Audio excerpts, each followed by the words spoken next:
More like because when it's zero, sometimes it's a water.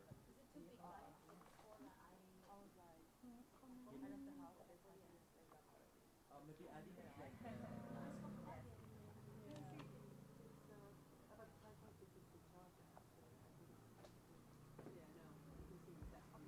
we have the file, so connector. We have Adi has connector. Good. I think they have connector. Yeah, they must have, yeah. We start to tracking and we get That's fine. yeah, we see many times. Good stuff. Good stuff.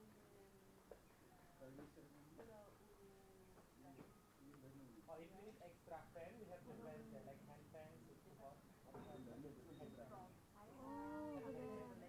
Guna. Guna, yeah. Hand pen. Are you enjoying the Yeah?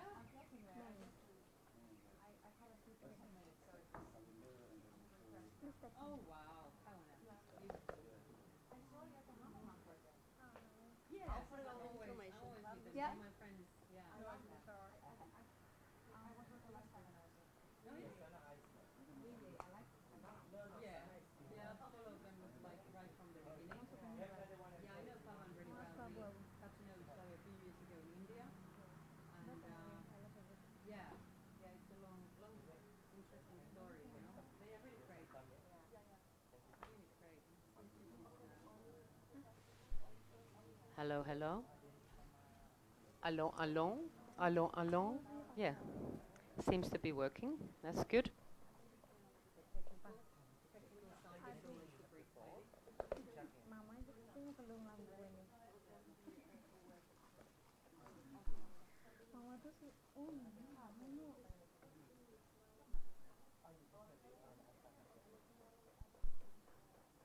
So we all had lunch now, yeah? And now it's the time of the day when everybody's like, ah, ah, makan, ah.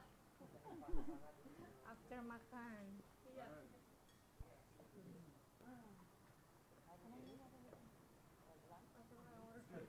That's why I prepare. It's like I believe that Chang will be super hot. Waving fan, bisa di belakang mungkin pasir ke sini ya. Simpan di belakang situ bisa tidak? Biar nyorot ke sini. We have extra fan. Agak skip. So the laptop, Uh-huh. it's possible we just put the file on the USB and then using the Erna laptop because Yeah, possible, yeah. for today, only for today. Yeah. So then we yeah, I'm very proud of you.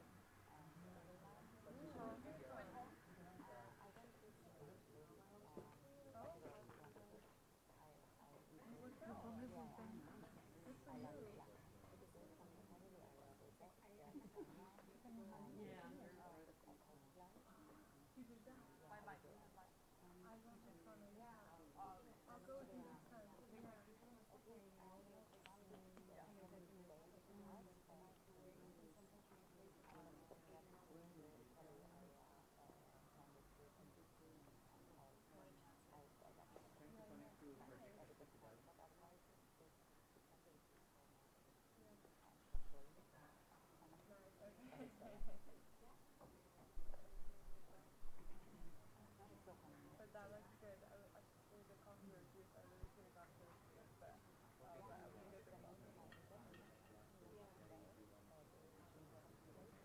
Yeah, yeah, yeah, yeah.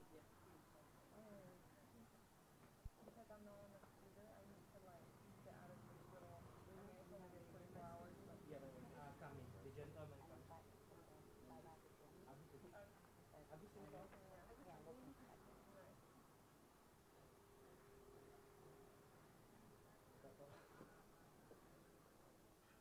Sama connect ke ini terus ajarin katanya. Tidak ada virus di sini.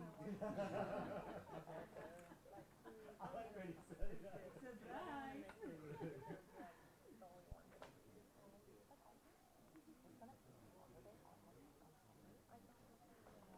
Ah, naturally.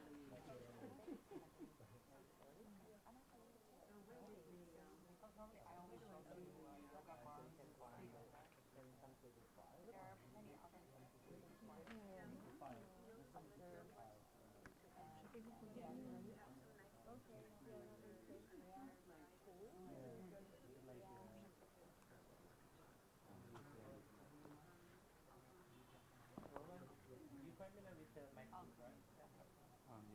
looking for? How to send a file. Yeah, we just can't Send see the where the file? memory Yeah. stick is. We're only using the laptop.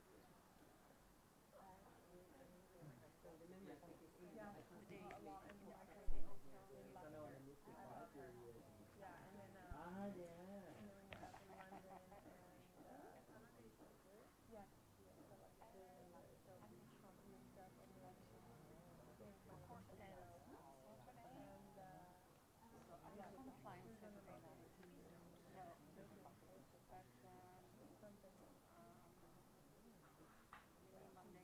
Like whole file, yeah?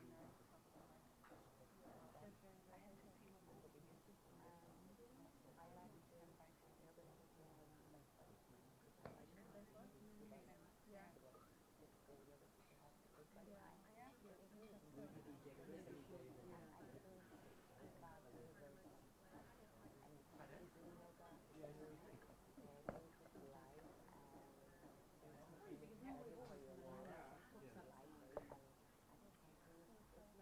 Recording in progress.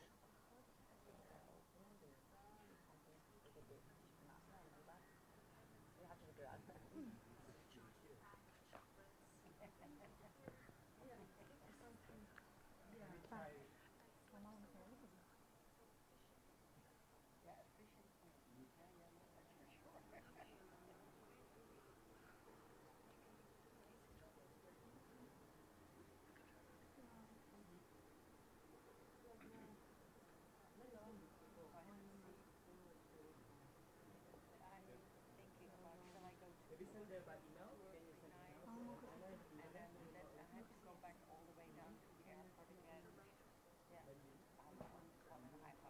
Serena. Or by This one. Number 5, please. you have to know the password, Serena? Okay, okay. Banyan Salah, Banyan Salah. Salah, Here. Salah. Yeah. Mm-hmm. Oh, maybe happy. Happy.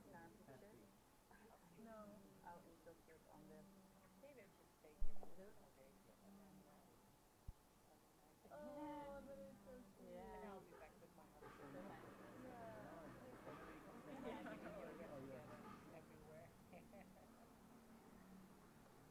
To yourself? To Anna. To Anna, because not my laptop. So, Nana. Yeah, but the Salah don't know much about my email. Is it Wi-Fi or return? In yoga?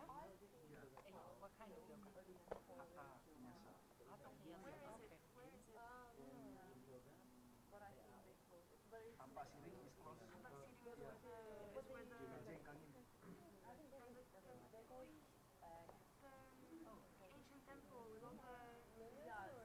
Ah, yeah, because Kawi, Gunung Kawi. Yeah, like 10 minutes from there before. Look, this is Chala in the morning. Bali Eling Spirit. Bali Eling Spirit. Eling.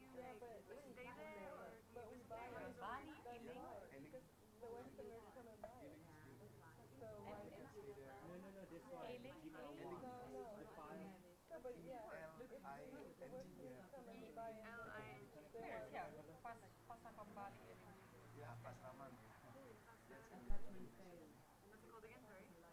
There's a lot of Pasraman. the signature. You can write Bali Eling. And Brian is down. Sorry? Yeah, yeah, yeah. From here you can write. Oh, here. This From morning we Ubud, write 20 minutes.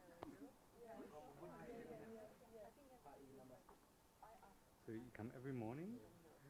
Like only yesterday. today and tomorrow. Then Okay. The day after Yeah. we go to stay here. Oh, okay. Good. Because Good. we have a doctor or doctor. Yeah. She's going to school today and because my doctor today and tomorrow. tomorrow still And then you can bring her here. I'm still thinking about it. Yeah. next other day. Maybe it's better the other days if she doesn't have to go to school. We have a plan to bring her to Kent, but I don't know where to Ramadan where to yes. leave her. Oh, okay. And And then she's very small? No, she's already 6. 6. Yeah. Yeah, but maybe for 2 hours you can play and then you can have a look in the break how she is. That's what I'm thinking. Okay. And then also in Ubud, I have a brother that has 5 kids. Okay. So then we have a plan. How about if we just put her there? Yeah. But I think for her it's fun because then she has five people to play with. Yeah. That's it. Mhm. Still looking forward to that. Because I think what time did you guys get up this morning to come here? 5. At 5. Okay. Then Yeah, but at least it was not so much traffic, I guess. no, it's so safe. Yeah. And like only a few motorbikes, few cars. So 1 hour to here. Okay. Good. You stay here? Yeah, we stayed here. Yeah, because we decided, even though that Taos place is not so far away, we decided not to go about motorbike in the morning, and Yeah. so he has a little bit more time to prepare and to be relaxed.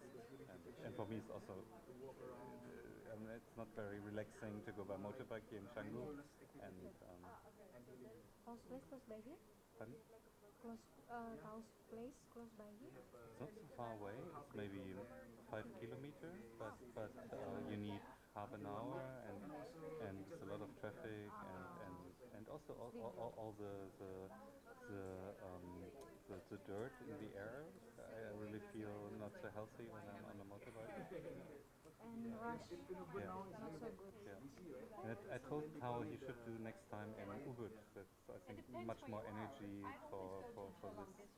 And yeah. In Ubud is more cold than here. Only the Yeah. traffic going to the hotels, but it's Here is not so, streets.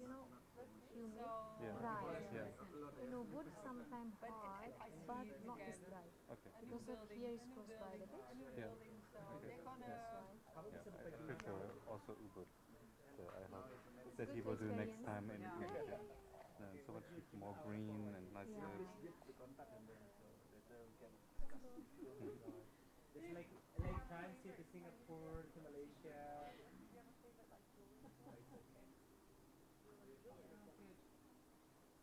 Okay, everyone. So just find comfortable seat. So Sana is ready, and apologize for some technical issue. This is good. Our network system keep working for us, and we will keep calling us regularly. Yeah, you had some extra time to digest your food. Yeah. Extra bonus. Or a quick nap. Yeah, or a very quick power nap. Also possible. Yeah, no, seriously, it's good to have it back down for a while before you really sit for a while.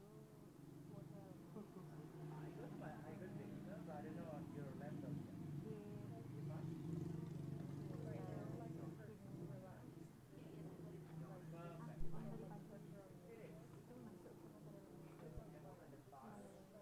Bentar lagi.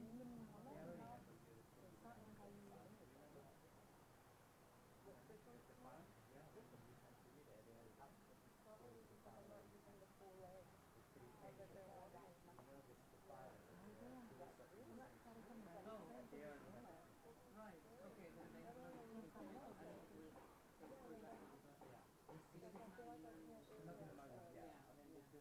to take a look at it.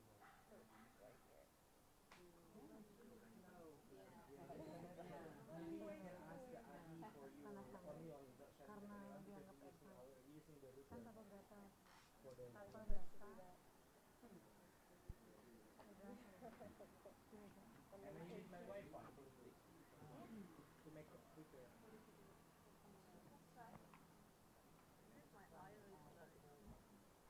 You can open the file, no? Milo? The file on the right corner, on the top right corner. Yeah, open the file.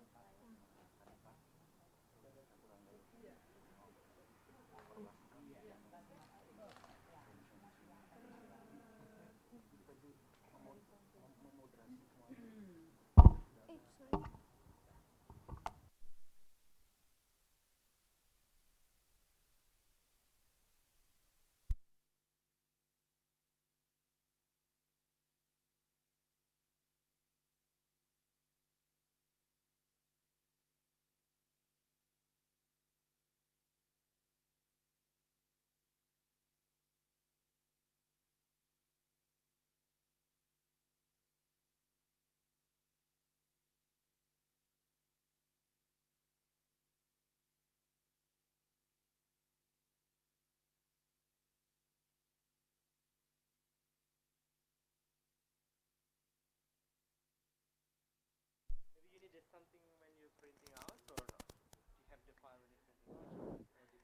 I don't need anything right now. Let's just get that one to do its thing.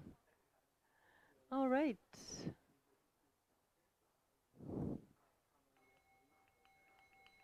Good morning. So yeah, like Tao mentioned, these technical issues, nothing new in Bali. It's like in so many trainings, we feel like, yeah, we have everything, all the backups, and now it felt like today none of the backups sort of worked. So, but you know, it's all good. We all still have 4 limbs intact to our bodies, so it's a good start. Yeah, so if you can tell, just check that if the audio is fine. So far, so good. Just let me know if it's too much or too little, as these microphones are sometimes quite interesting. So yeah, so good to see you all. And let's just check. Where is the camera, Tao? There. Yeah, so if I look there, the online people can see me. So yeah. Okay, very good. So welcome everyone who's here in person, and not only in your body, but hopefully also with your mind and heart. And also welcome the online people. Maybe you're watching this later, which is also fine. So usually in these kind of like short trainings, the philosophy part is very small, if any, actually. But since Tao loves yoga philosophy so much, so he said we have to squeeze in at least a little bit of philosophy, and I'm only happy for that, because, you know, in the realm of yoga, my really favorite part is the yoga philosophy, indeed. And like yesterday, we already mentioned, my name is Sanna, and my other love in the realm of yoga is definitely chanting, also called as nada yoga. So the yoga of sound, So let's start by chanting. And we could chant, as this is a training situation, so it's very important to acknowledge our teachers of the past and present and future. So very simple chant would be Jai Guru Dev. I feel like this microphone wants to go too close to my mouth. So Jai Guru Dev. So if you repeat after me first, Jai Guru Dev. Jai Guru Dev. And what does it mean? Now, whenever you're chanting something, it's more beneficial if you understand what you're saying. So if ever any teacher is teaching you any chants and they don't tell you what is the meaning, you can always raise up your hand and say, hey, listen, what is the meaning? I don't want to just like blah, blah, something without understanding what it is, you know? Otherwise it becomes something like we could say things in Chinese or Tibetan or whatever it is, you know, without any kind of proper meaning. So Jai would be something like, yeah, right on, OMG, yeah, yeah, yeah, all the good things, all the positive things, you know, like, Jai, or Che, some people say Che as well. And Guru is a teacher, but what kind of teacher? Some of you here are yoga teachers, some of you are long-time yoga practitioners, so just no need to raise up your hand, you can just shout it out. What is the meaning of Guru? Teacher? Yeah. What kind of teacher? Driving school teacher? Yep. And what else? There was something. Bringing light. Oh, yes, yes. Now we're getting so close. Bringing light.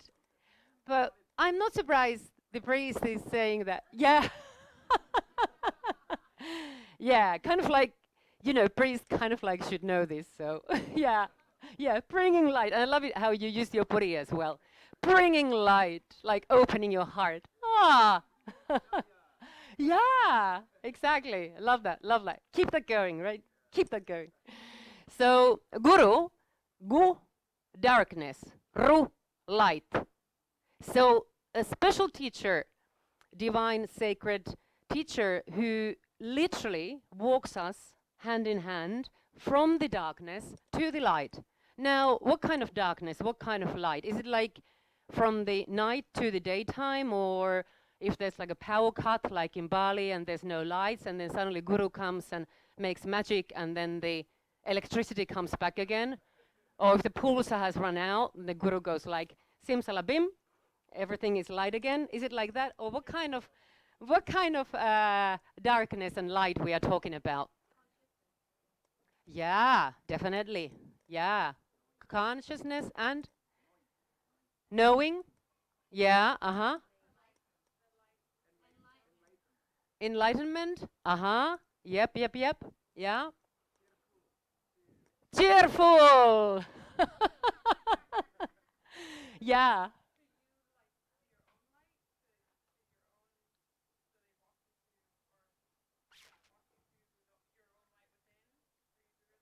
Yeah.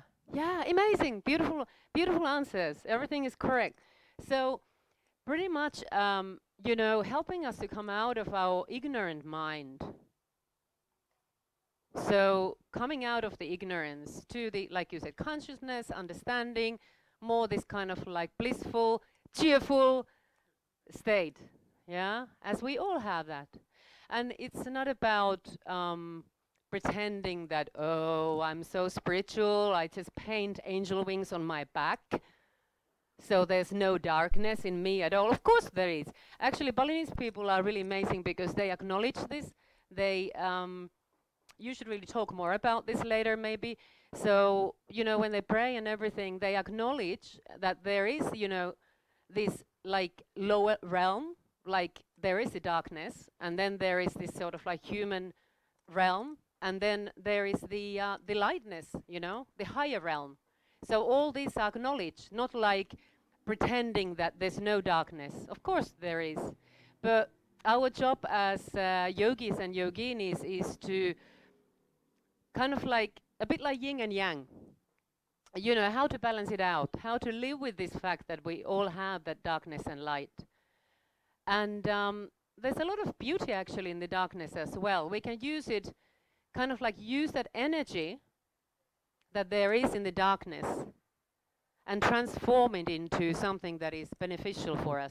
Many artists, like musicians or painters or, I don't know, poets or musicians, singers, whatever it may be, quite a few of them, they tend to spend a lot of time in depression or with some kind of like mental issue. So they're sort of like visiting the darkness quite often, but then they are using that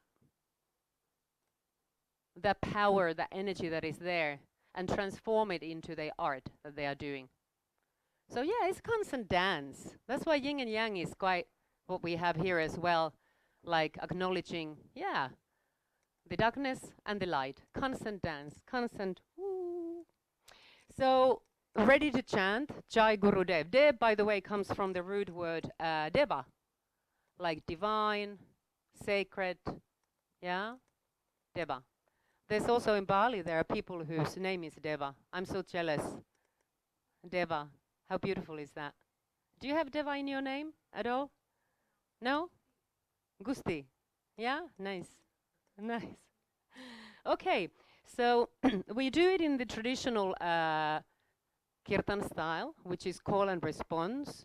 And what it means is that you'll hear me first doing blah, blah, blah, blah, blah. Then you listen and you do the response same way, blah, blah, blah, blah, blah.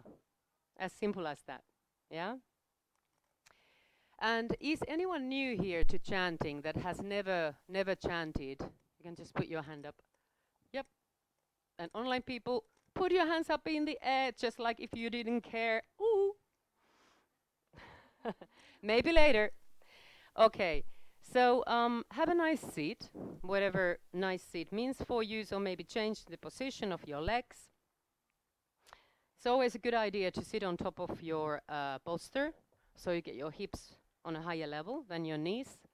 And then we get that natural little curve in the lumbar spine. So we all benefit from that. And just let your hands to relax. And let's take a couple of deep breaths. I think Tao and I, we are kind of like professionals when it comes to this sighing out business. We've been sighing out so many years in so many trainings. But you know, it's really good for our nervous system. So we're going to take deep in breath through the nose. And then mouth. Fantastic. Let's take 2 more of those. Deep in.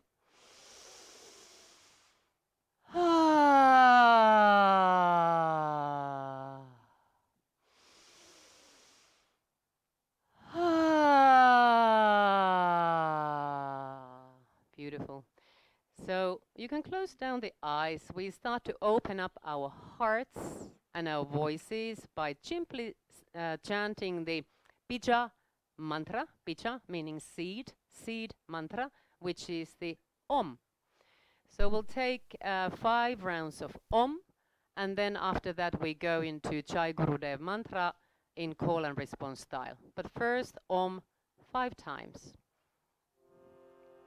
So let's take a deep in breath.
So listen first. I will chant 2 times Jai Gurudev, and then it's your turn to repeat simply what you have just heard.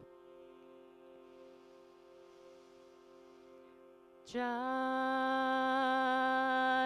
Gurudev, Jai Gurudev. Try that. Jai.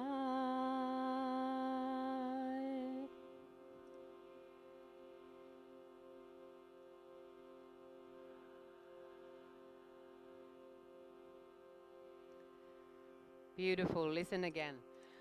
Jai Gurudev, Jai Gurudev. Your turn. Jai.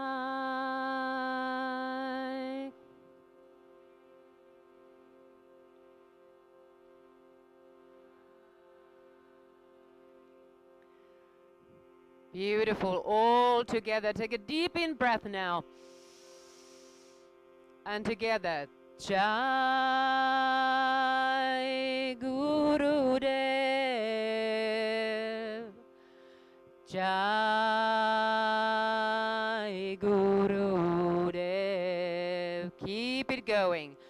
Jai Gurudev, Jai Gurudev. From your heart, Jai Gurudev, Jai Gurudev.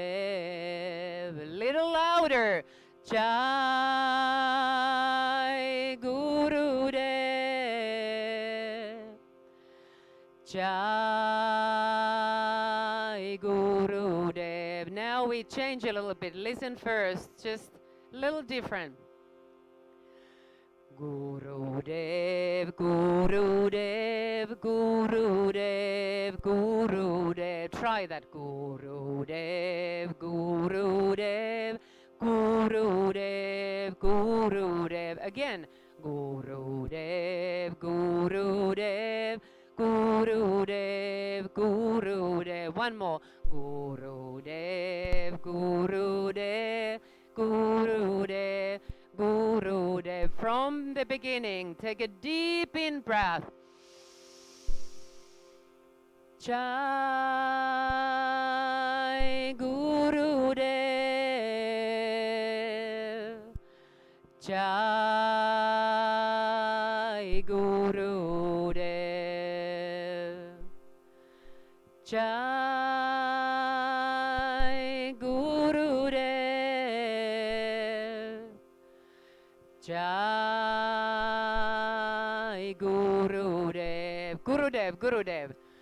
Guru Dev, Guru Dev, Guru Dev, Guru Dev, Guru Dev, Guru Dev, Guru Dev, Guru Dev, Guru Dev, Guru Dev, Guru Dev, Guru Dev, Guru Dev, Guru Dev, Guru Dev, Guru Dev. From the beginning. Jai Guru Dev. Jai Guru Dev. Couple more. Jai Guru Dev. Jai Guru Dev. And now one more round, but very softly, kind of like really, really chanting from your heart, but super softly, deep in breath. Jai Guru Dev. Jai Guru Dev.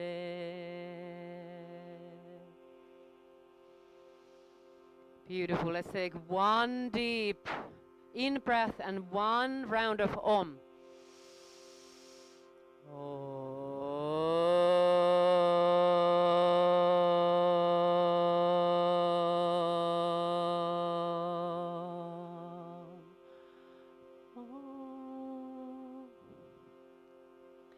Om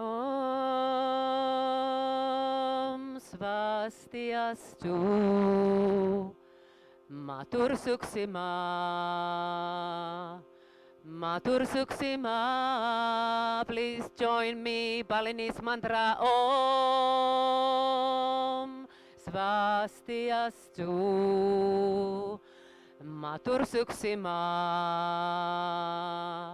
Matur Suksima. We all sing Om Svasti Astu Matur Suksima Matur Suksima. The last round now. Om Svasti Astu Matur Suksima Matur Suksima. And now last deep in breath for the last Om.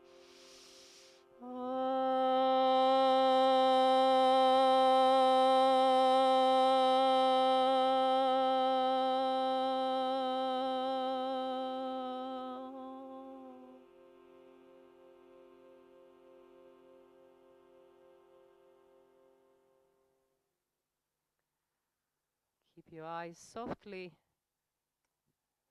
closed down. And now we're going to set our intention for this short and sweet yoga philosophy session.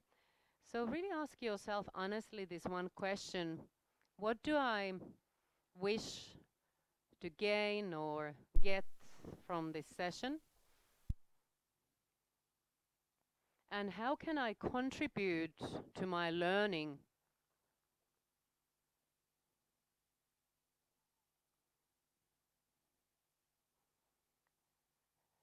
Maybe it may help to try to not to fall asleep, to stay awake. And when you feel that your body starts to get tired, you can start to always wiggle your body. You can always change your sitting posture. You can pinch yourself if you feel super sleepy.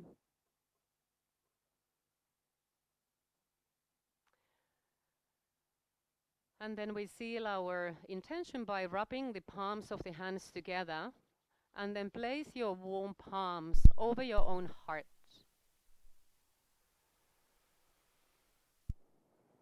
And the 4 Balinese words we just chanted, Om Svastiastu. I'm sure those of you at least who live on the island know what is the meaning, and those of you who are visiting maybe have learned by now that this is a beautiful Balinese way to greet. I always feel very warmly about this Om Svastiastu. It reminds me of India. It's very similar to the Indian way of greeting when we say Namaste or Namaskar. It has a very deep, beautiful, warm, from my heart to your heart meaning.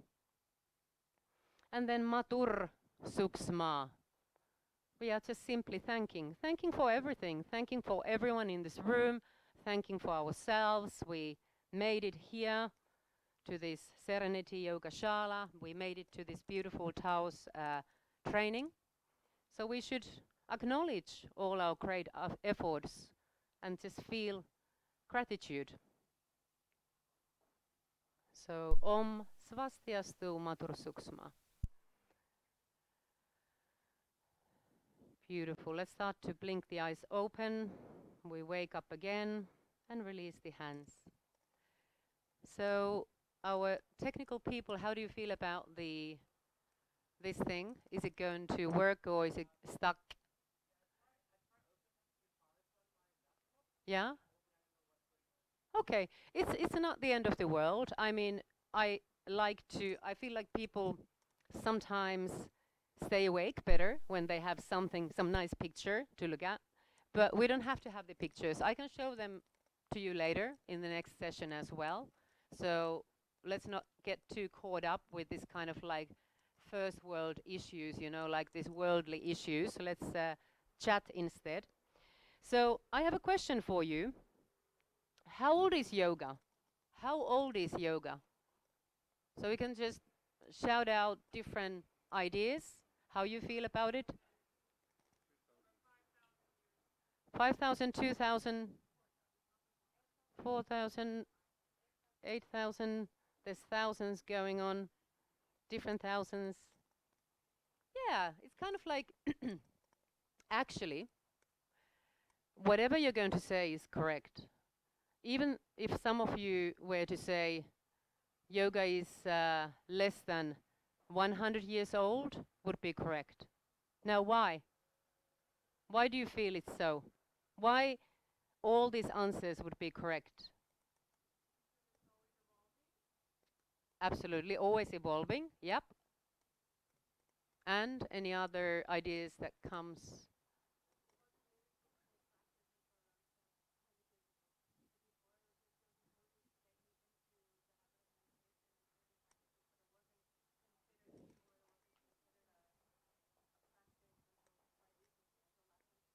Yes, exactly.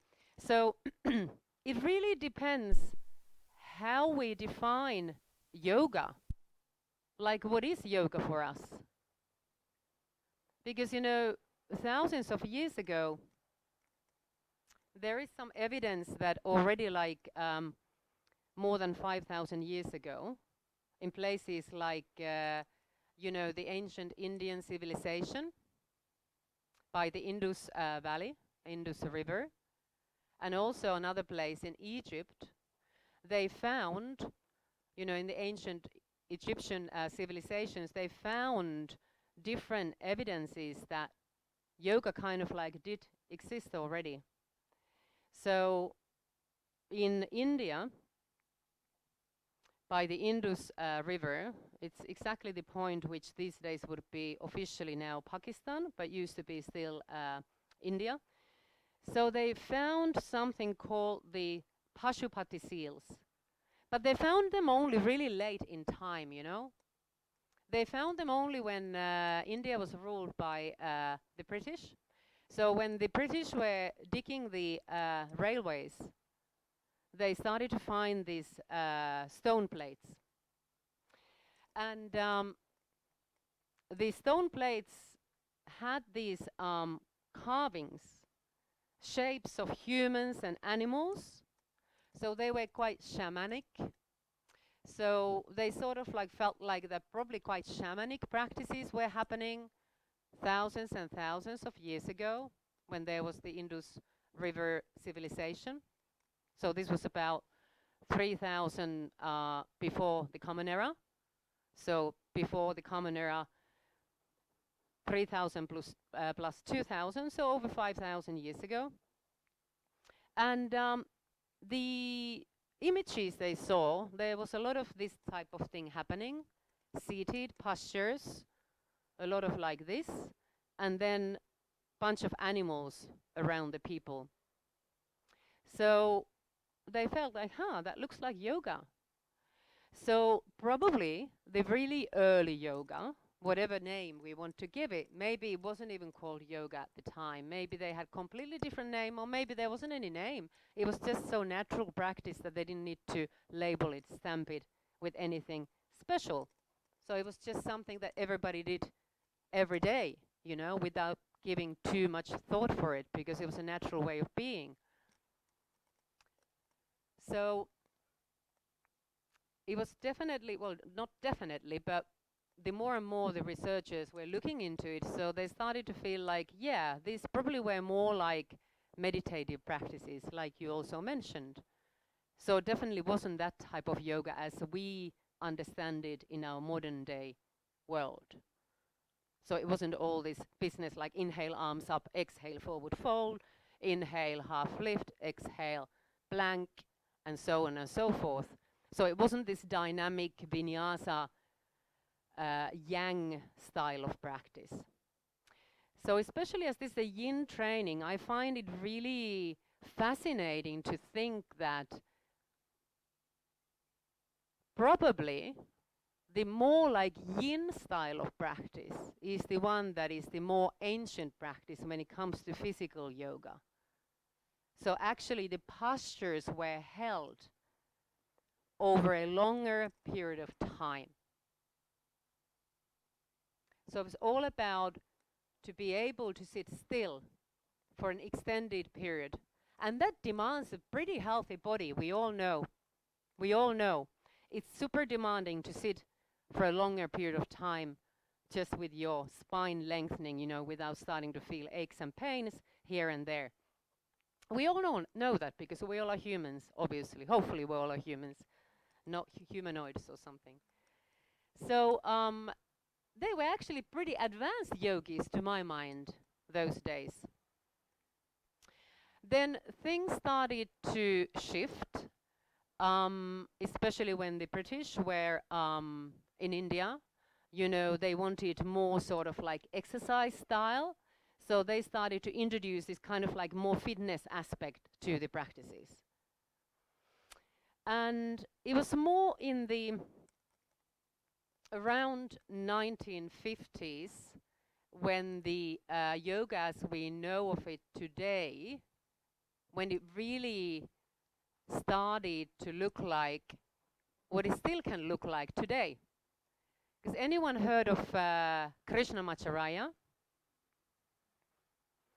So he's said to be the grandfather of the modern day yoga. Because, you know, he was invited to Mysore in the palace to teach there. And then he became quite a name. He had his very own style, quite strict. Back in the days, they had canes and they would like cane the students if they did a mistake or if they didn't remember. And he had this very famous students, not famous then, but famous now.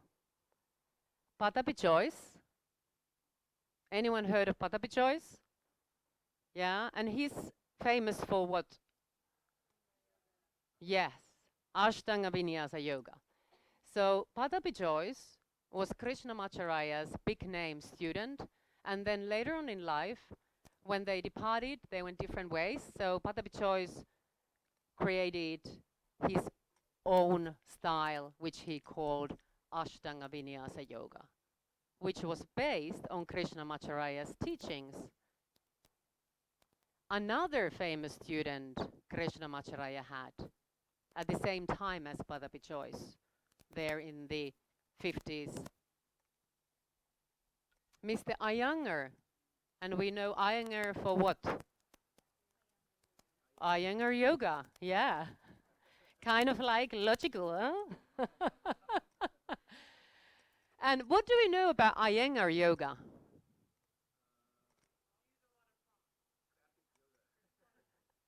Yeah. Using props, somebody said restorative. What is similar to yin? What is similar to yin with Iyengar? One very distinctive thing. Functional alignments, how about holding the poses for a long time?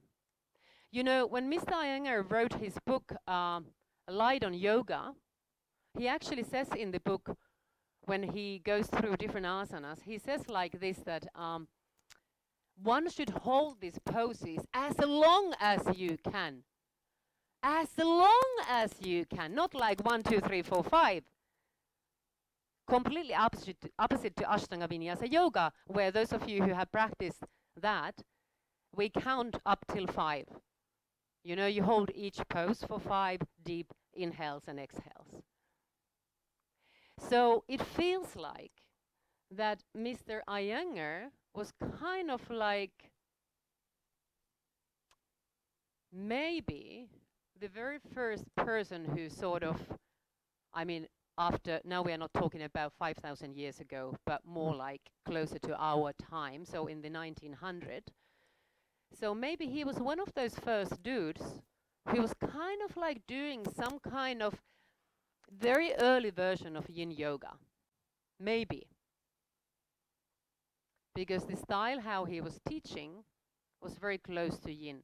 However, he had a lot of yang poses and yin poses, so he was mixing yin and yang, but holding always for painfully long time. Krishnamacharya had a third very famous student as well, Indra Devi, a Bule, a Westerner, who was the first actually Western student, and not only that, she was a Western student, but she was a female as well. It was very, very exceptional that a female was accepted as a student with such a master back in the days. And she is responsible for spreading the yoga to the West.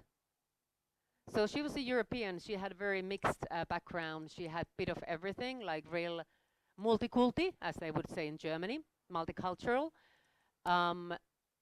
But she moved then to LA, and she was teaching all these Hollywood people at the time. And so those 3 people were kind of like the main students of Krishnamacharya. And thanks to these people, the yoga that, how we understand it today, it is as it is. So a lot of things obviously happened in between, you know, the very early days, like thousands of years ago, like many books that should interest all yogis came, like it is said that the most important book on yoga is the Bhagavad Gita. Balinese people would know, who are Balinese Hindu, would know Bhagavad Gita really well. So Bhagavad Gita came somewhere there about, and by the way, don't take ever these kind of like years and numbers, don't take them as this is the final word, because you know, if you ask different researchers, depending if they are Indian or Westerners, they always give you different dates. But Bhagavad Gita is roughly somewhere there, just before our Common Era, maybe 400 before Common Era to 400 Common Era, so about over 2,000 years old. And who's familiar with Bhagavad Gita, with the book and with the story? Yes. So it's a dialogue, right? So who are the people in the book?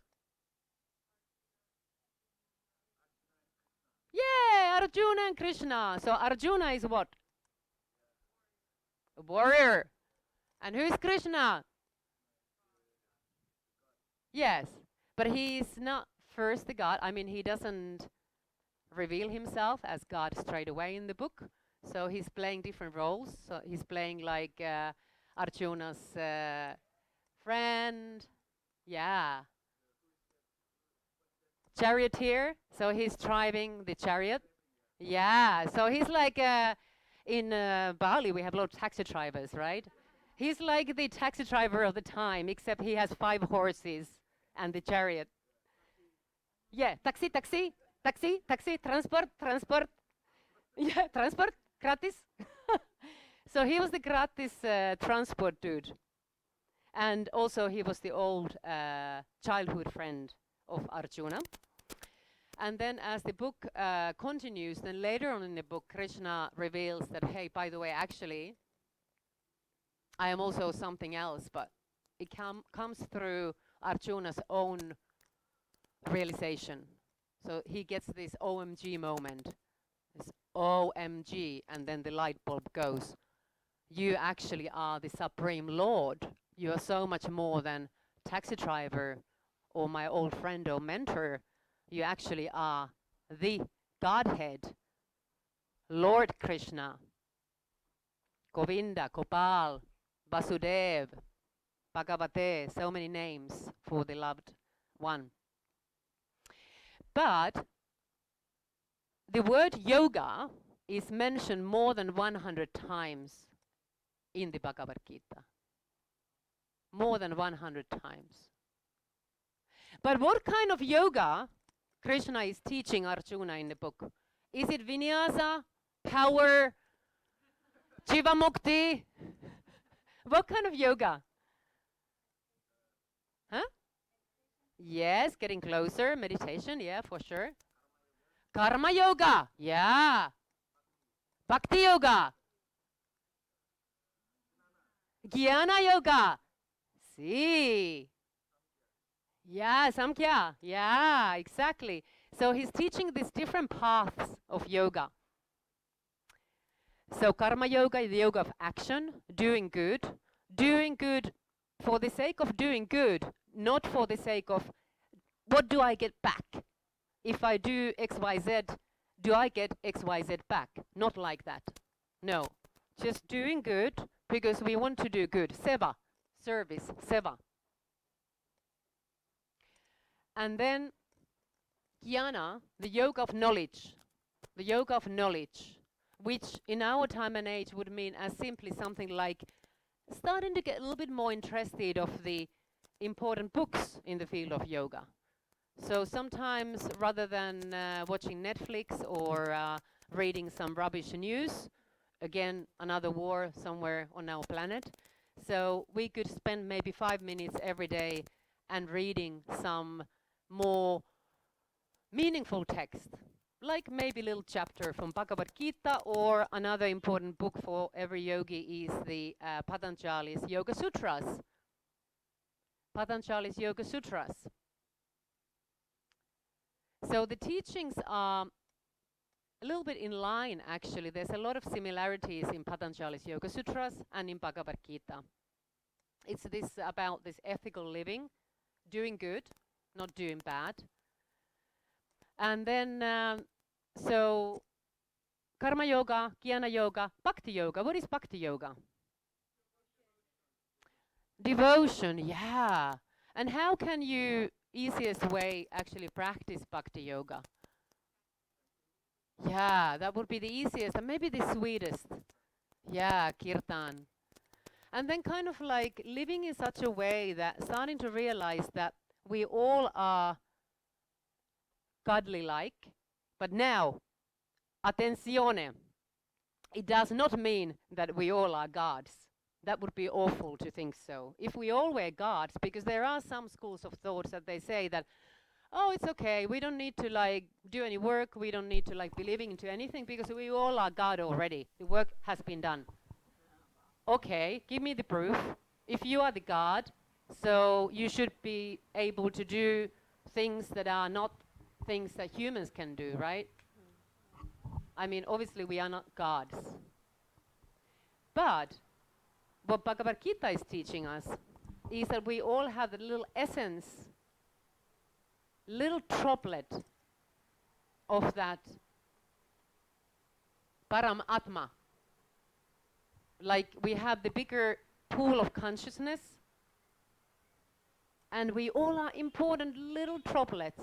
Every drop is needed to create an ocean, right? And it's not like one drop is more important than the other drop. So we all are equally important. We equally are part of this bigger pool of consciousness. So they call it jiva. Jiva is like an individual spirit or spirit soul. And if one wants to believe in the incarnation, what this kind of like yogic texts are teaching us is that when this body leaves us, the good news is that it's not completely over. There's something that was never born, can never die. So the soul, spirit soul, the jiva, will continue. Will go back to this bigger pool of consciousness. And it's kind of like there on standby, you know? Like on a holding pattern, kind of like waiting, oh, what's happening next? Until the time is ripe for that jiva to take a new birth in a new body. And this body could be not necessarily human. It could be an animal or something else. And this is quite deep. It's quite deep stuff. And, you know, if you practice yin yoga, it's not like, oh my God, you have to believe into all of this. But it's my responsibility as a yoga teacher and philosophy teacher to plant this seed so that maybe get a little bit curious and see when you start to read some of these books if there's something that could help you on your path, you know? And if it doesn't work out, then continue to the next thing. But you should always remain a bit curious.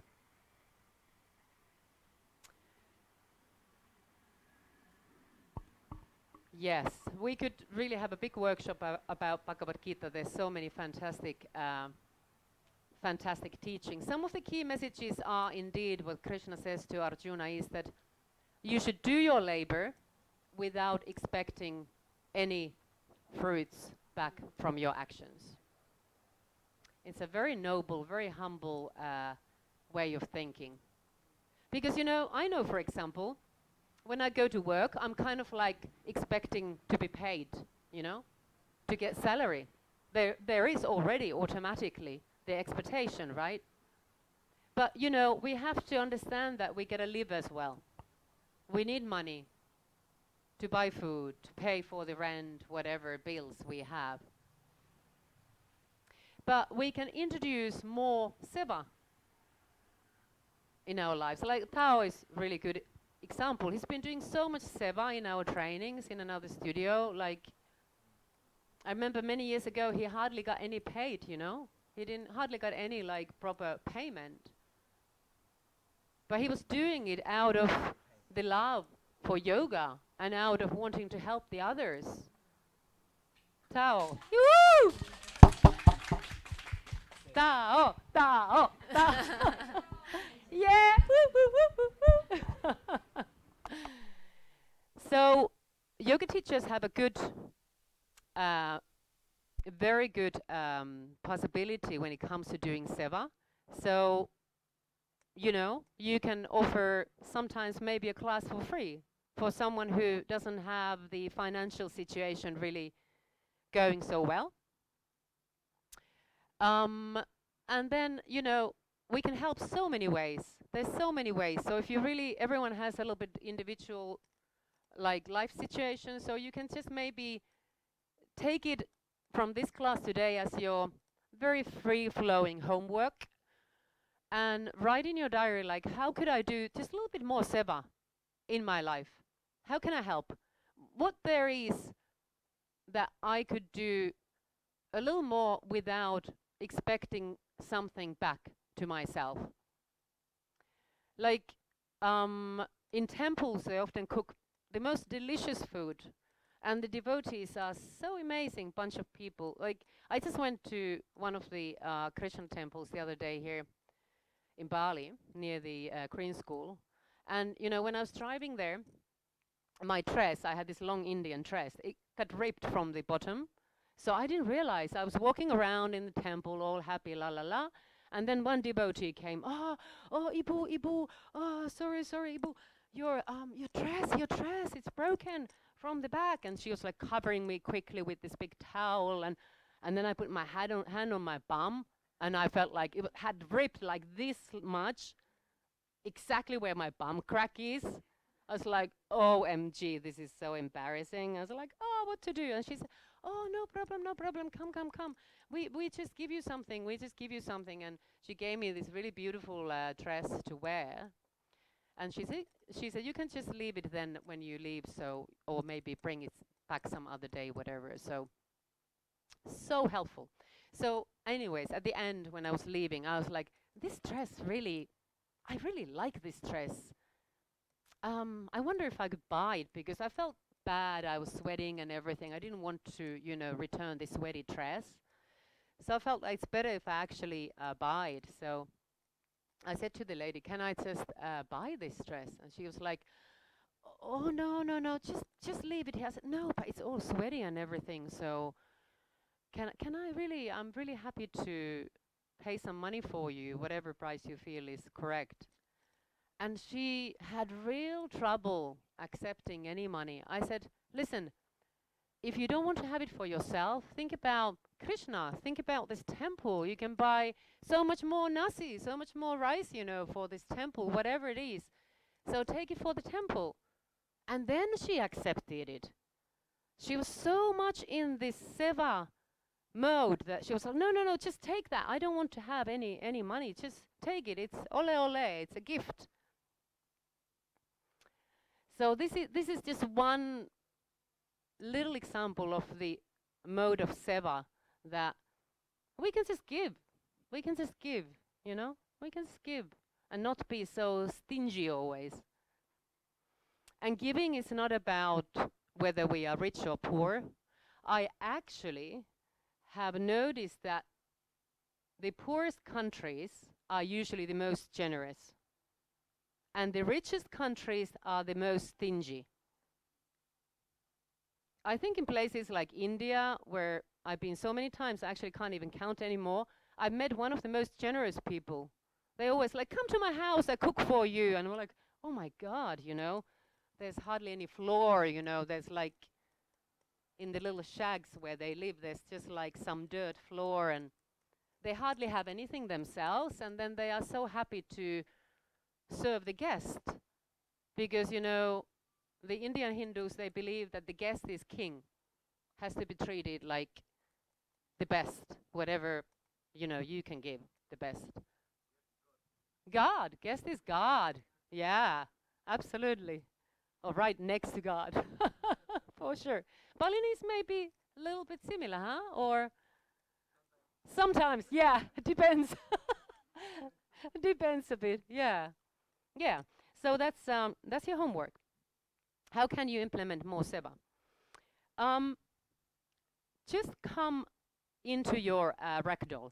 So come and let your head to hang down. Just shake a little bit your body. So come off your seat to awaken a bit our legs and the whole being. Yeah, you can take some funny noises, relaxing your lips, your mouth, like ay,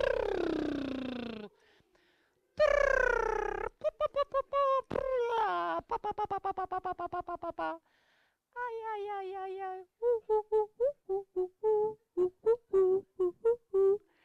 And then you can hit a bit your body, your legs with your fists, your calf muscles, the backs of the legs, your glutes.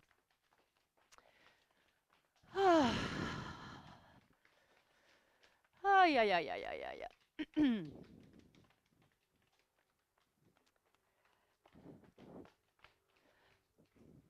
And then slowly, slowly start to come back to your seat. Maybe find a new kind of way of sitting. Take a sip of your water.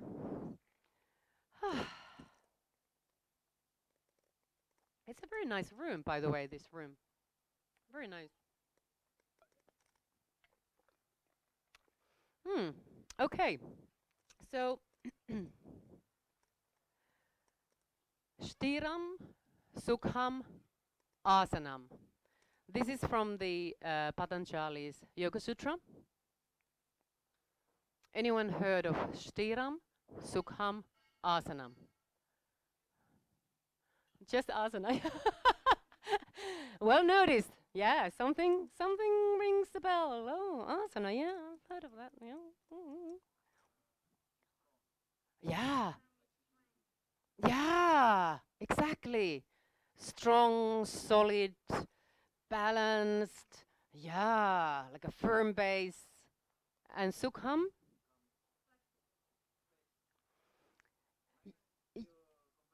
That's it. That's it. Comfortable, soft, easy, sweet. All these lovely words. So Lord Patanjali in his Yoga Sutra is teaching us that this is how asana should be. So at the same time, it's strong, it's balanced. It's like a proper meditation seat should be really like that. The spine lengthening, like the body is in a nice posture. However, it's relaxed at the same time, so we don't start to tense up the shoulders. So we find a level of easiness while we still are holding the pose. Shtiram Sukham Asanam. And then also Patanjali says another quite famous line in the Yoga Sutra is Yogas Chitta Vritti Nirodha. Yogas Chitta Vritti Nirodha.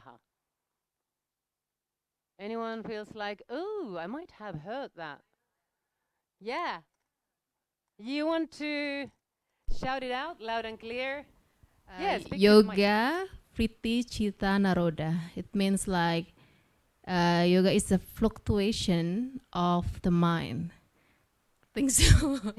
Something like that. The fluctuation of the mind. Yeah. Beautiful. I love it. I mean, I really appreciate it. It's hard to, because you're using foreign language. I'm also using foreign language. English is not my language. Finnish is my language. But you use the right words, but yoga is actually not the fluctuation. So yoga,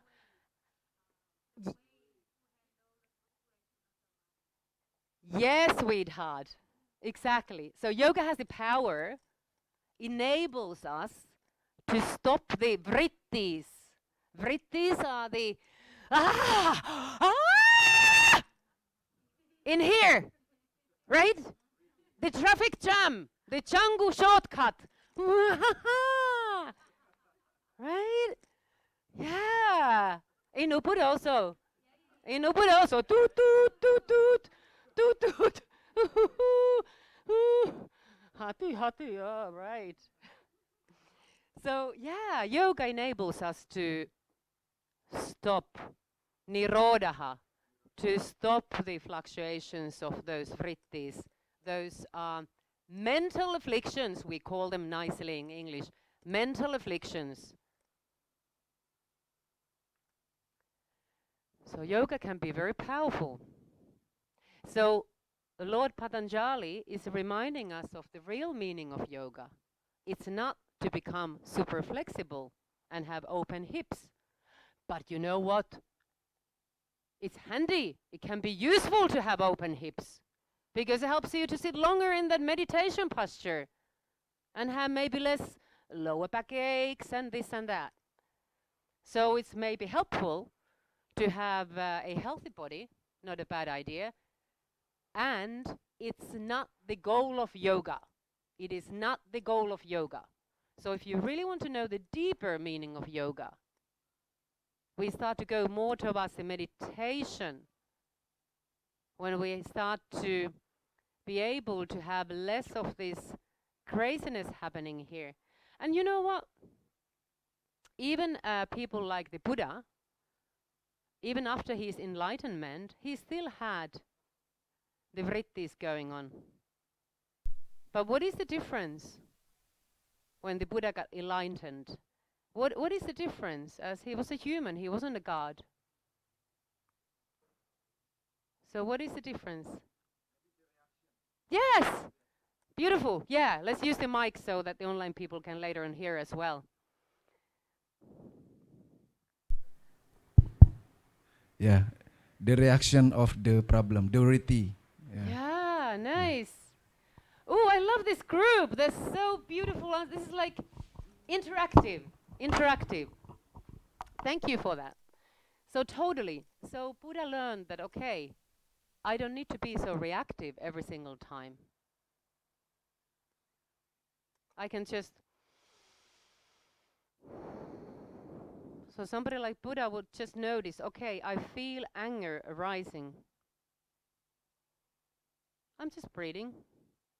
The anger is like a cloud on the sky. The anger comes and the anger goes. Like a visitor, you know. Visitor doesn't stay in your house too long. Thank God for that. They only come and eat all your nasi and then they leave. So this is a good thing. So same thing with things like mental afflictions. They just come and they go. But people like us, you know, except the priest, but the rest of us, and maybe the priest's wife also. So the rest of us, we kind of like tend to identify ourselves. So when we feel anger arising, rather than acknowledging that this is a fleeting moment only, meaning that it's not going to stay, we identify. We start to even speak things like, I am angry. Excuse me, my name is not Angry, my name is Sanna. So what these beautiful Eastern philosophies are teaching us is that please don't identify yourself with these fleeting emotions and feelings. We are all humans, they come and go. It's not like suddenly we get enlightened and there's just this beautiful space and nothing is happening. I'm just floating constantly, levitating 5 meters off the ground like this. No, it's not like that. This is just a fantasy. But something like that actually can happen, but it's a fleeting moment. There's so many things that could be said. They even say that it's dangerous to get caught up with nirvana. If we get caught up, oh, now I have nirvana, so it can turn into something negative. We start to grasp, you know. I have to have this nirvana. I have to have this nirvana. So non-attachment, non-attachment. So again, it is said that when we meditate or try to meditate, or I would say most of us, it's more like concentration practice rather than meditation, we should not have a goal that, oh, I want to become like the Buddha, or I want this and that. There should be no expectations. We just say to maybe ourselves, it's nice to have a little calm moment for myself.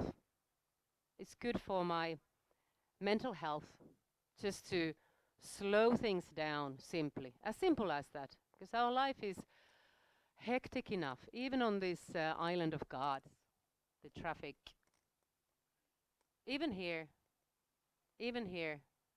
there's even the snake, even in the paradise, right? So, yeah, so have no expectations, just do your practice. My guru is, by the way, Patapi Choice. I used to practice with him really long time. And Patapi Choice always used to say, whenever we ask questions from him, because you know, Westerners, we are like this. We always want to understand because we are so effing FOMO, fear of missing out or not understanding. So we used to always have a lot of questions.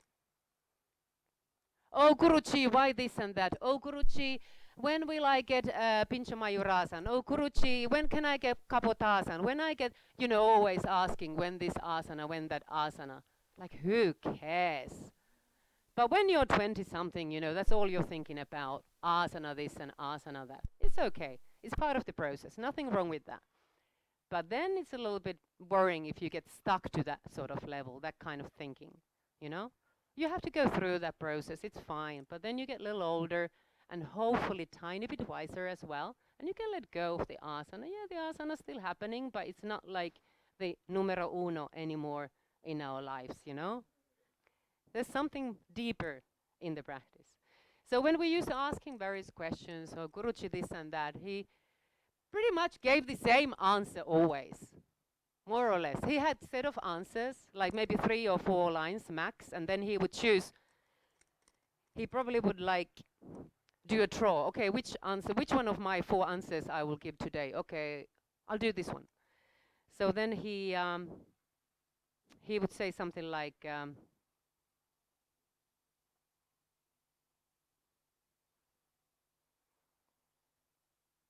practice, practice. All is coming.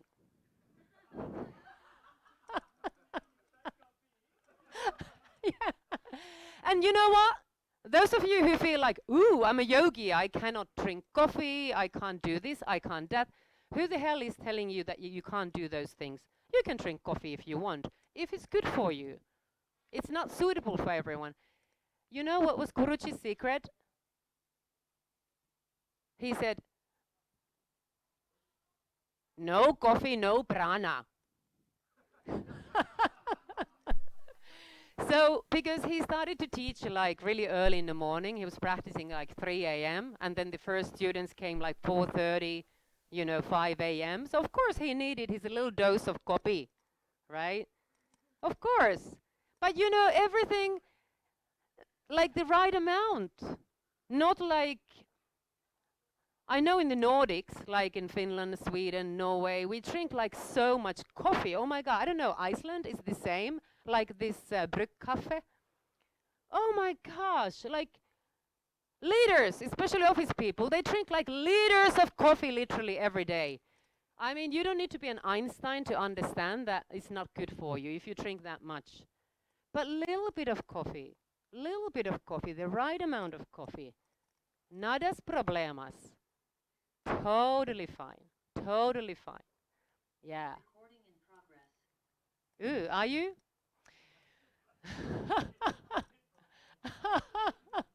Just a reminder. Then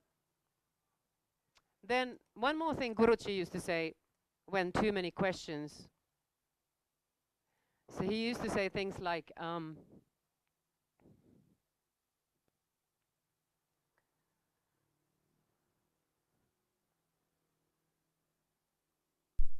Western mind. Question, get question. Too little practice. So he always wanted to emphasize that just do your practice and the answers will start to come. They will start to come. Less thinking, more practicing. And he also said that the formula is 99% practice, 1% theory. As simple as that. And actually, he was very right, because I realized that after a number of years of practicing on a very sort of intense level, when the body starts to detox, and you know, the hala, the toxins of the body and mind start to come out, then the mind and the heart start to get more ready to receive that deeper information. So we just use asana as a tool. Same thing with yin yoga. sometimes we hold those poses for a painfully long time. And it's not like every pose is necessarily a resting pose. Some yin poses can be really intense. But it's a similar thing. When we hold those poses, we don't give up. We just keep on breathing. We work with the breath through those emotions, through all those different layers. Tao was mentioning the koshas. Koshas you can think about like an onion has different layers, right? And we start to peel those layers. So we have the most external, the obvious layer. And we all are pretty much focused onto this layer because this is kind of like so easy to get. And then when we start to practice more yoga, and even more yoga, and even more yoga, slowly yet surely we start to get more and more in touch with those 4 other layers, which we also call as the subtle body, like the pranic layer. So all the different practices, the pranayamas, various techniques, breathing techniques, are really good for pranayam. And pranayam is opening up the channels. So our nadis, you know, the Sushumna nadi, the central channel, and then we have the Ida and the Pingala, the yin and yang channels. So it's all about harmonizing the body, getting the energies to flow in a more balanced way rather than, you know, the energies are all over the place. And we all have experiences of that, don't we? Like sometimes we really feel that, oh, my energies are just all over the place. I'm so not grounded. Because life happens, jet lag happens. Jet lag is a really good way to actually get totally out of balance because it really increases vata, the air element in our body. So then when we practice more yoga, we start to be more in tune with our bodies, and we quite easily can tell what's going on, what is wrong, what is out of balance, what we need more, what we need less. And then we start to listen to that inner knowledge, inner wisdom, rather than just randomly doing things without any deeper understanding. Do you need to go to the toilet? Actually, as we started later, where is Tao? I think he went. What time you finish? So I know I can hold my horses. Ah, good. Okay, excellent. So do you guys need to have a toilet break or do you need to have a drink break? Yeah, let's do that. Vamos, toilet, drink. If you want to jump up and down and sing, whatever it is, do what you need to do. Just a couple of minutes.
Do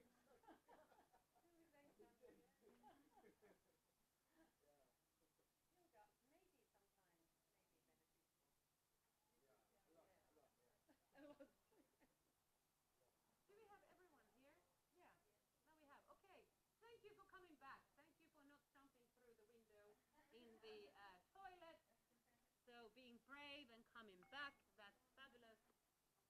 So how about chanting? Anyone excited to chant?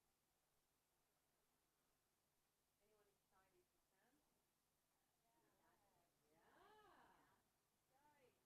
Jai. That's it. That's it. Exactly. So throughout this training, at least with me, I don't know the other teachers, but at least with me, if there's a question and you go like, yeah, you can go, Jai. So then there's no hesitation. Then we are all clear. We are on the same page. All right. So the next mantra, let's do this. The lyrics go like this. Shri Ram, Jai Ram, Jai Jai, Ram. Shri Ram, Jai Ram, Jai Jai, Ram. Who is Ram or Rama?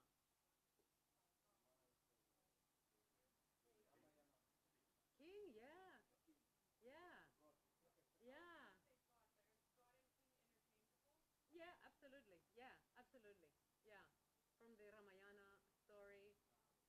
So, Rama also is said to be like the symbol for virtue, truth, soul. Sri Ram. Sri is like an honorary name. You know, a bit like in English we would have sir. So Sri is like, for example, my guru, he was Sri Patapi Choice, Sri K Patapi Choice. So it's an honorary like title, if you like, you know, for VIPs only. So yeah, Sri Ram, Jai Ram, Jai Jai Ram. So simple, the lyrics. But oftentimes with mantras, at least to my mind, the more simple the better, because it's easier to chant. We don't need to agonize, oh, can I now remember the lyrics? So at least when we are newer to chanting, it's better to start with these more simple ones. And then if you're really like into languages like Sanskrit, you can take it to the next level and do this really long mantras. If you feel like it's your kind of like cup of tea. But I would say keep it user-friendly, nice and simple. Ready to chant?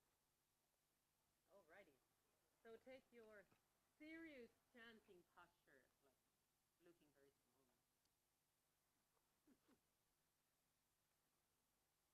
So just have a nice speed. You feel comfortable. Is the recording on now or? So my microphone there. Okay, coming back to the microphone. So we're going to chant together Shri Ram, Jai Ram, Jai Jai Ram. And so Ram or Rama, truth, virtue, soul. Rama also has a wife, Sita. And Sita is like the feminine energy, the Shakti power, Shakti side of Rama. A similar thing like Lord Krishna has Radha. So Radha is the feminine side of Lord Krishna. Yin and Yang, very important. They complement each other. Exactly just like in this beautiful mandala here. Not like one is more important than the other. They work in perfect harmony. Actually, it is said when it comes to Lord Krishna that Radha is even more important because he brings like the absolutely best qualities out in Krishna, because Krishna is so much in love with Radha. So without Radha, Krishna wouldn't be so amazingly perfect in everything. So there's these interesting little details. But anyways, now back to Rama. So we close down the eyes, we start to feel our good seat. So the spine is lengthening, the chest and heart open, and the shoulders just relaxing down. And we do again in call and response style. So listen carefully first, and then you do your response. So I will chant first Sri Ram, Jai Ram, Jai Jai Ram.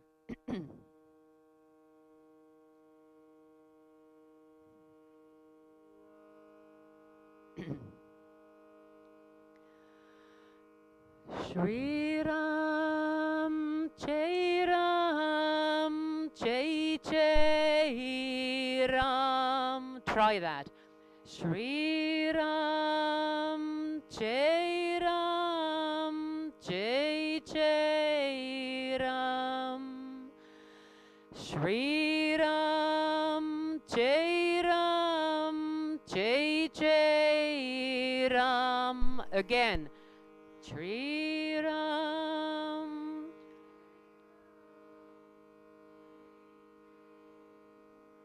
And all together. Shri Ram, Jai Ram, Jai Jai Ram. Shri Ram, Jai Ram, Jai Jai Ram. Two more. Shri Ram, Jai Ram, Jai Jai Ram. Shri Ram, Jai Ram, Jai Jai Ram. And then it changes a bit, listen. Sitaram, Sitaram, Sitaram, Sitaram. 4 times, try that. Sitaram.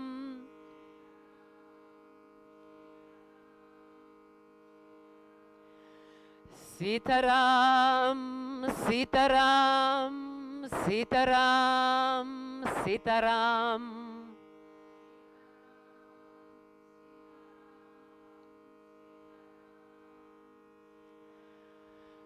Shri Ram, Jai Ram, Jai Jai Ram.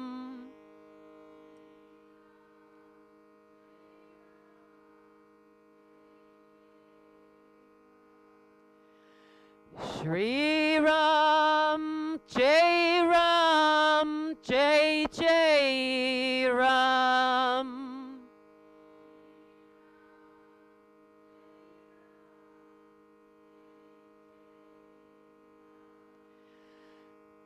Sitaram, Sitaram, Sitaram, Sitaram.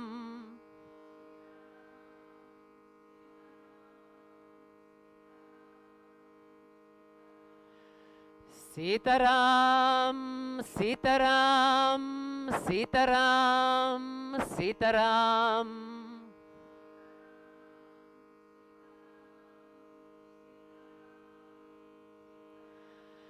Shri Ram, Jai Ram, Jai Jai Ram.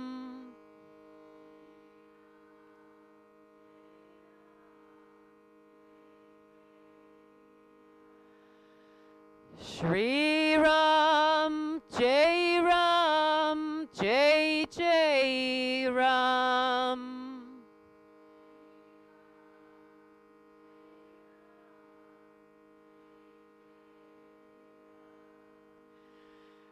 Sitaram, Sitaram, Sitaram, Sitaram.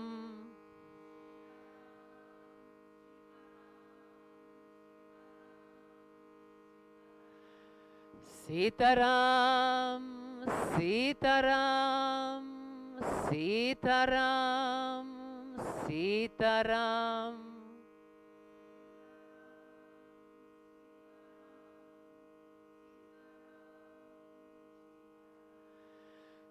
Shri Ram, Jai Ram, Jai Jai Ram.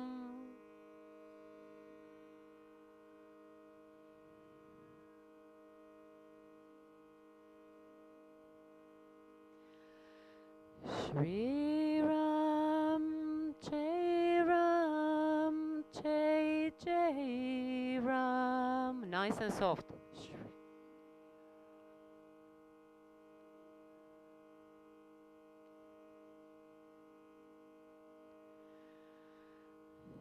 Sitaram, Sitaram, Sitaram, Sitaram.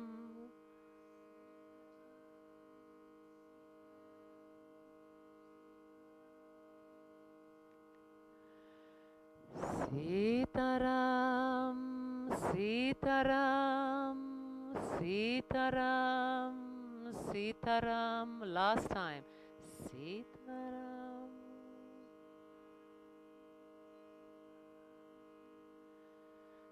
Beautiful. We take a deep in breath together for one round of Om.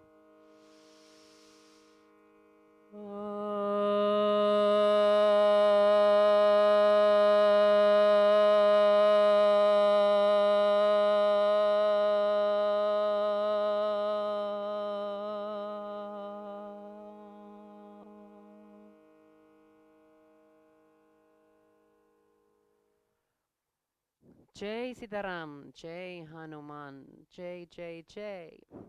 So we come back to this reality. Thank you for chanting so nicely. A pleasure. So going back just a little bit to the history of yoga.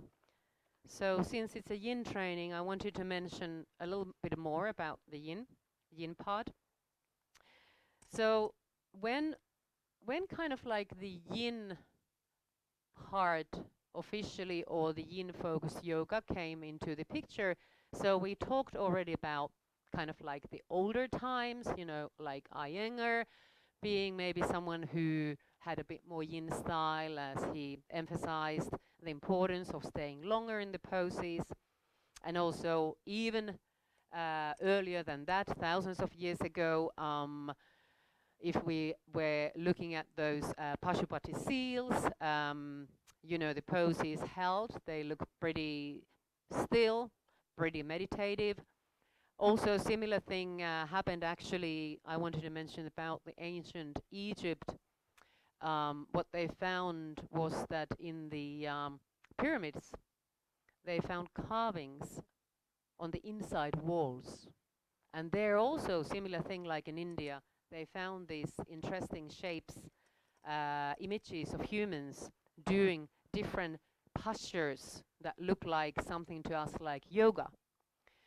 So, but now talking about the modern days, so yin yoga as we understand it today, maybe many of you know already, since you are interested of yin, that we have some more sort of modern time names who are responsible for that type of yin yoga as we know today.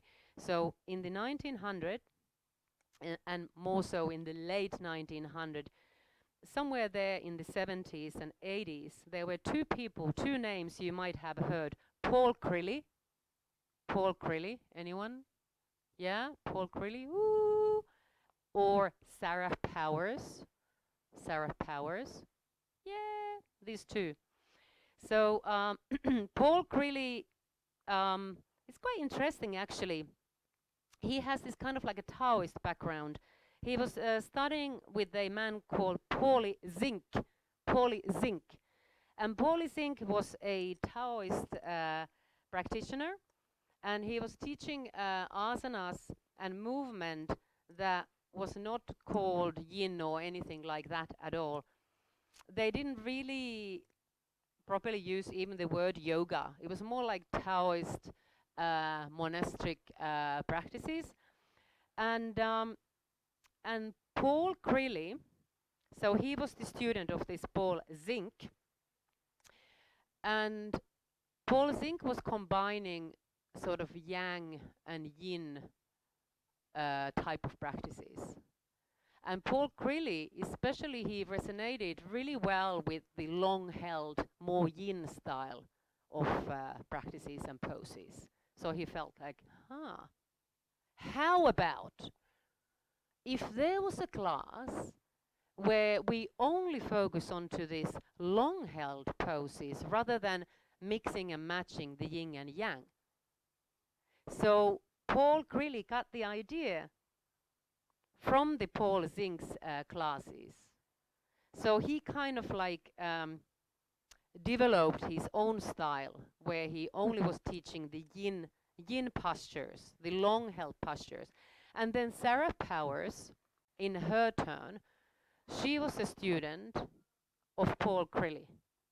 So Sarah was already an established yoga teacher with more yang style of practices. And also she was really into meditation and the yoga philosophy and all the different aspects of yoga. But then he learned from Paul Crilly this yin style. And Sarah Powers, again, in her turn, sort of gave more this feminine approach and a little bit more her own style. And it comes from Sarah Powers, really, the term yin yoga. So she started to call this type of practices yin yoga, when Paul had been calling it Taoist yoga. Taoist yoga. Now think about Tao's name, how perfect name to have. He's like born to be a yin yoga teacher, you know? Totally. I mean, doesn't get any better than that, have a name like Tao. And then Paul Crilly, he authored the book Yin Yoga, 2002. So it's quite young, really, Yin Yoga as we understand it and know it. It's young in such a way that, you know, these people only started somewhere their 70s, 80s. But then understanding more the longer history, that I'm 100% sure that this type of practices, they were there already, but, you know, they were just not called like yin yoga or whatever. So whatever they were called. So there's definitely a longer history, longer background, but then it has changed and evolved over the years, for sure. So how many of you have other types of practices? So before you started to practice yin, how many of you have other styles of yoga that more yang based practices as your background? So quite a few. Yeah, quite a few. So only like maybe 2 or 3 who went straight into yin. Yeah. So if you were to compare, like if you were to, let's say this way, if you were to say, give me one really great benefit of yang type, yang style of practices, what is the first thing that comes to your mind? Could be completely different thing, comes to different people's minds, but what can you feel that the yang style of practices, what is good about that?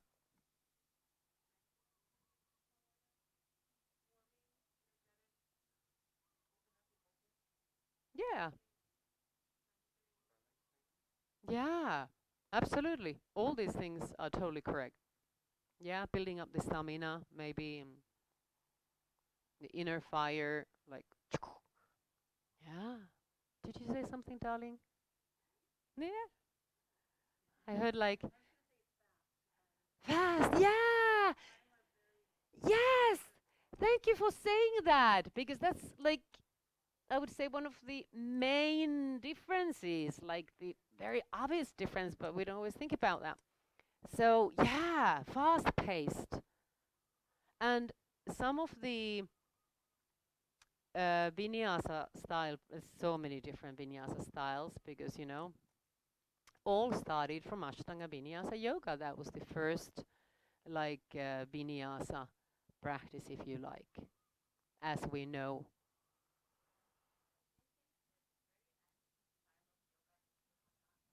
Yeah, yeah. Hatha is like the generic term for all these sort of yang uh, type of practices. Yeah, where we have this kind of like constant movement, more or less. Yeah.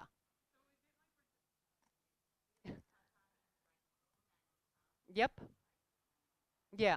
Exactly. Yeah. That's right. Yeah.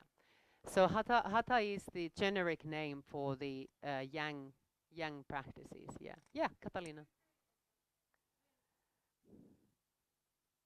So, because in the West we like to make everything, make up stuff and make it all fancy. I don't know. Do you think it's redundant to name a class Hatha Vinyasa? You know, we have a saying in Finland that a loved child has many names. I mean, I can't see anything wrong with that if you think about all the wacko names that there are out there these days, for heaps of yoga classes. People have put their own stamp. But I guess like I am asking, if you say you're going to a class and it says Hatha Vinyasa, like what would you expect? It depends on the teacher. It's Okay. impossible to know what it's going to look like and feel like, Yeah. because so many different teachers teach it completely in a different way. Okay. Yeah, I've been to so many hatha classes as a student, and they all were completely different. It depends so much what is the lineage of a teacher, what is their own practice, how their own practice looks like. It always goes down to the fact that never teach what you don't practice. So we always first comes our own practice, so we can only teach what we practice. It goes awfully wrong if we try to teach something which we don't even practice ourselves. Yeah. So the name thing is a bit like, yeah, it doesn't necessarily give it away to you really how the class is going to be. Hence what I just said, every teacher, they give their own flavor. Yeah, but could be called Hatha Vinyasa for sure. I would maybe, if I saw that name, I would maybe expect a slower paced vinyasa class where there is more emphasis on the alignment and staying a little longer in the poses, because I don't know if you guys have participated, some vinyasa classes can be super fast paced, so fast that many students can't even keep up with the pace. So I would say that always it would be better to teach and practice vinyasa with slower pace and holding the poses a little longer, because it's very few people who can keep up with that kind of crazy pace, and it's not even healthy.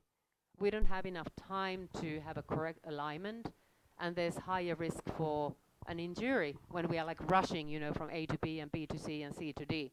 What's the point? I can't really, for me, that's not really yoga anymore. Like yoga as what yoga is supposed to be, like where you really can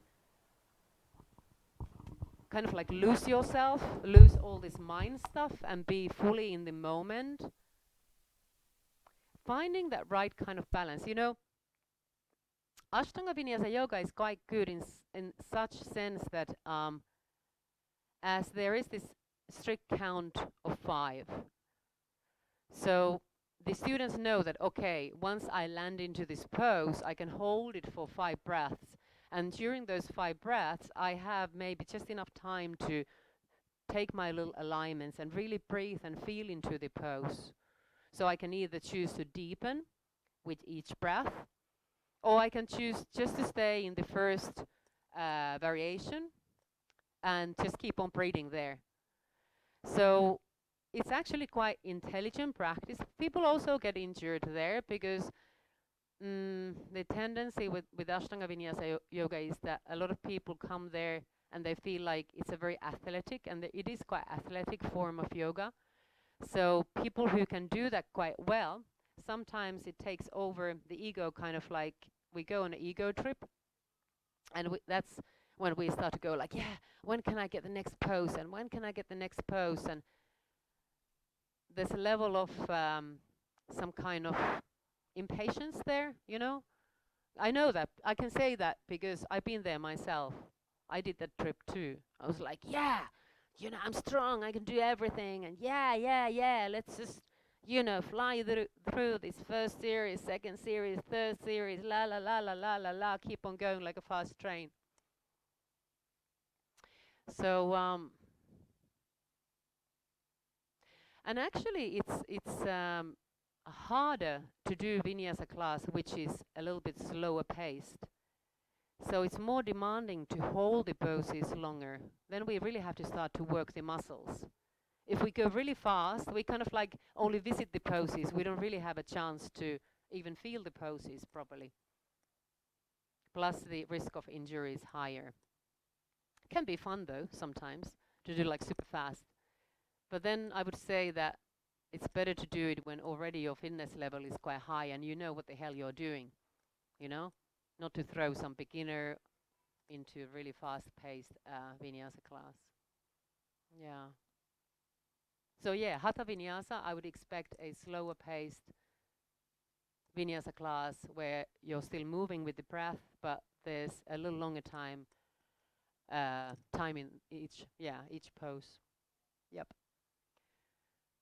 Yeah, so we are coming to the end. I would say let's chant, end for now. It's not like the end of the end, the mother end. No, it's just end for now. So let's end it. You know what I really love in Bali is that they also say here, Om Shanti, Shanti, Shanti, same as in India. So cool. You even have like these conferences and official meetings I've seen in YouTube, like some governor is giving a speech or something, you know, and then they, at the end, they say like Om Shanti, Shanti, Shanti. It's so cool. So cool. So let's do this. Peace mantra. Shanti, as you all know, means peace, right? So just simple, simple.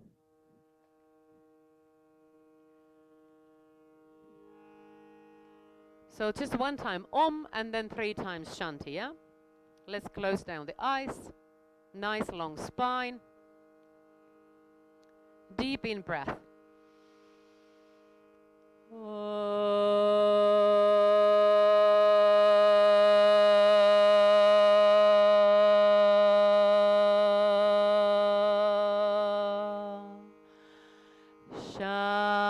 Shanti, Shanti,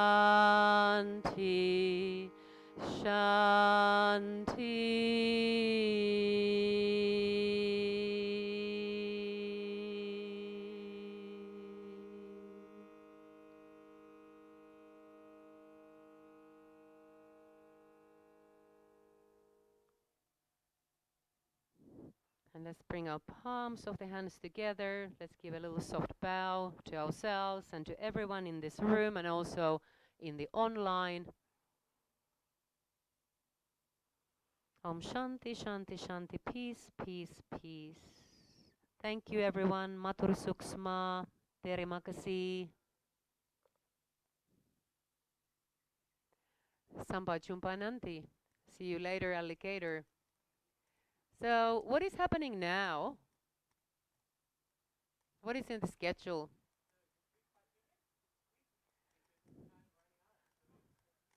Break time.